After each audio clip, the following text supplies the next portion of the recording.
Hi friends, welcome back to my channel. ಇವತ್ತು ನಾವು ನೋಡಿ ಇದರಲ್ಲಿ 1 ಕಪ್ ಇದೆ. 1 ಕಪ್ಪು ಬೀನ್ಸ್ ಪಲ್ಯ ಯಾವ ರೀತಿ ಮಾಡೋದು ಅಂತ ನೋಡೋಣ. ಮೊದಲಿಗೆ ನಾನೊಂದು ಪ್ಯಾನ್ ಇಟ್ಟು ಅದರಲ್ಲಿ ಸ್ವಲ್ಪ ಕಡಲೆ ಬೀಜ ಹುರಿಲಿಕ್ಕೆ ಹಾಕ್ತೇನೆ. ಇದು ಸ್ವಲ್ಪ ಫ್ರೈ ಮಾಡಿ. ನಾನಿಲ್ಲಿ ಸ್ವಲ್ಪ ಪ್ರಮಾಣದಲ್ಲಿ ಮಾಡ್ತಿದ್ದೇನೆ, ಹಾಗಾಗಿ ನೀವು ಇಂಗ್ರೀಡಿಯೆಂಟ್ಸ್ ನೋಡ್ಕೊಂಡು ಹಾಕ್ಕೊಳ್ಳಿ.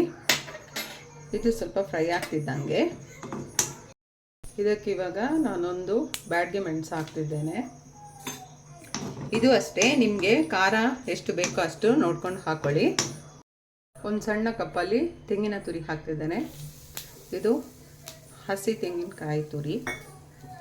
ಇದನ್ನು ಕೂಡ ಸ್ವಲ್ಪ ಹೊತ್ತು ಫ್ರೈ ಮಾಡಿ. ಇದಕ್ಕೀಗ ಸ್ವಲ್ಪ ಕೊತ್ತಂಬರಿ ಕಾಳು ಹಾಕಿ ಸ್ವಲ್ಪ ಫ್ರೈ ಮಾಡಿ. ಫ್ರೈ ಮಾಡಿರೋದನ್ನು ಸ್ವಲ್ಪ ಹೊತ್ತು ತಣ್ಣಗಾಗಬಿಟ್ಟು ಇದನ್ನು ಮಿಕ್ಸಿಗೆ ಹಾಕಿ ತರಿಯಾಗಿ ರುಬ್ಬಬೇಕು. ಒಂದು ಪ್ಯಾನಲ್ಲಿ ಸ್ವಲ್ಪ ಎಣ್ಣೆ ಹಾಕಿ 1/4 ಸ್ಪೂನ್ ಉದ್ದಿನಬೇಳೆ, 1/4 ಸ್ಪೂನ್ ಕಡಲೆಬೇಳೆ ಫ್ಲೇಮಲ್ಲಿಟ್ಟು ಮಾಡಬೇಕು ಇದನ್ನು. ಇವಾಗ 1/4 ಸ್ಪೂನ್ ಜೀರಿಗೆ, 1/4 ಸ್ಪೂನ್ ಸಾಸಿವೆ, 3 ಎಸಳು ಬೆಳ್ಳುಳ್ಳಿ ಜಜ್ಜಿರೋದು. ಇಷ್ಟನ್ನು ಲೋ ಫ್ಲೇಮಲ್ಲಿ ಹಾಕಿ ಸ್ವಲ್ಪ ಫ್ರೈ ಮಾಡಿ. ಕರಿಬೇವಿನ ಸೊಪ್ಪು,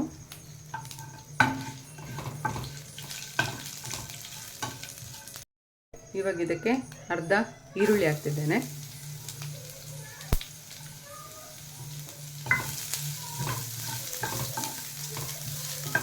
ರುಚಿಗೆ ಬೇಕಾದಷ್ಟು ಉಪ್ಪು, ಅರಶಿನ ಪೌಡರ್,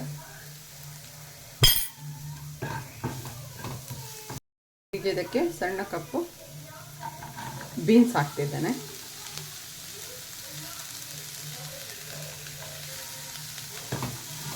ಇದು ಹೀಗೆ ಆಯಿಲಲ್ಲಿ ಸ್ವಲ್ಪ ಹೊತ್ತು ಫ್ರೈ ಆಗಲಿ. ಇದಕ್ಕೆ ಸ್ವಲ್ಪ ನೀರು ಹಾಕಿ ಸ್ವಲ್ಪ ಹೊತ್ತು ಬೇಯಲಿಕ್ಕೆ ಬಿಡಿ. ಇದು ಚೆನ್ನಾಗಿ ಬೇಯಲಿ. ಆಮೇಲೆ ಉಪ್ಪು ಬೇಕಿದ್ರೆ ನೋಡ್ಕೊಂಡು ಹಾಕ್ಕೊಳ್ಳಿ. ಸ್ವಲ್ಪ ಹೊತ್ತು ಚೆನ್ನಾಗಿ ಬೇಯಲಿ ಇದು.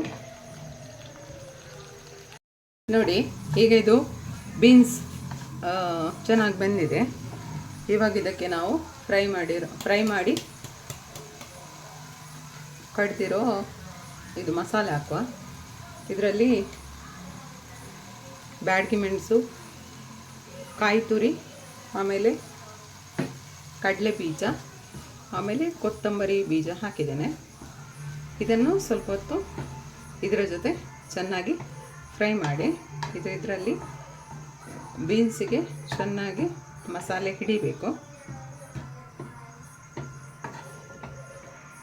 ನಾನು ಸ್ವಲ್ಪ ಕ್ವಾಂಟಿಟಿಯಲ್ಲಿ ಮಾಡ್ತಿರೋದ್ರಿಂದ ಸ್ವಲ್ಪ ಇಂಗ್ರೀಡಿಯೆಂಟ್ಸ್ ಹಾಕಿದ್ದೇನೆ. ನಿಮಗೆ ಎಷ್ಟು ಬೇಕಷ್ಟು ನೋಡಿಕೊಂಡು ಹಾಕ್ಕೊಳ್ಳಿ. ಸ್ವಲ್ಪ ಹೊತ್ತು ಇದೇ ರೀತಿ ಚೆನ್ನಾಗಿ ಮಿಕ್ಸ್ ಮಾಡಿ. ಇದಕ್ಕೆ ಕೊತ್ತಂಬರಿ ಸೊಪ್ಪು ಹಾಕ್ತಿದ್ದೇನೆ.